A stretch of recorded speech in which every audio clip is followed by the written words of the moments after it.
So, how is it possible that one single book, written way back in the 60s, could kickstart the entire modern environmental movement? How could it literally change the world?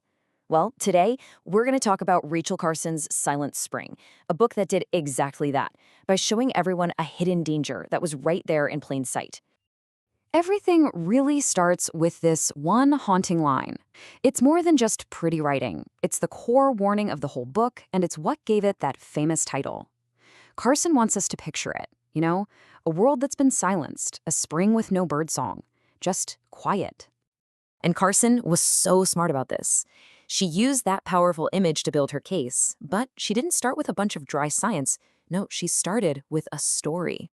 To pull you right in, she opened with what she called a fable for tomorrow. She paints this picture of a perfect, lively American town that all of a sudden gets sick and starts to die.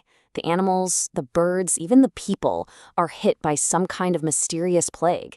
It was this terrifying vision, right? Meant to be a symbol of a future we could be creating, all thanks to our own carelessness. But this wasn't just a scary story. Carson's fable was really a metaphor for a very real problem that was playing out all across the country. And it was all being fueled by something that, at the time, everybody thought was a miracle of modern science. To really get why this book was so explosive, you have to put yourself back in that era. After World War II, chemicals like DDT weren't thought of as poisons. Not at all. They were seen as a huge win for science. They were a sign of progress, a way for humanity to finally control nature for its own good.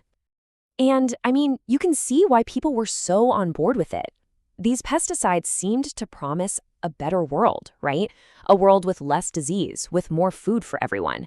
They were stopping malaria, they were making harvests bigger. To criticize them felt like you were criticizing progress itself. But Rachel Carson saw something that most people didn't.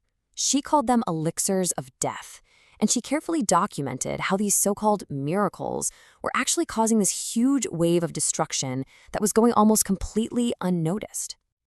And this gets us right to the heart of her argument.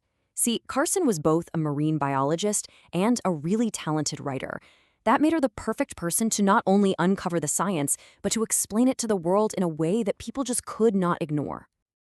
Okay, so the core of her entire discovery comes down to this one scientific concept: bioaccumulation. It sounds complicated, but Carson explained it pretty simply. When you spray these chemicals, they don't just vanish, they stick around, and they build up inside living things, getting more and more concentrated over time. And this shows you exactly how it works. So a field gets sprayed, an insect eats a plant and gets a tiny bit of toxin.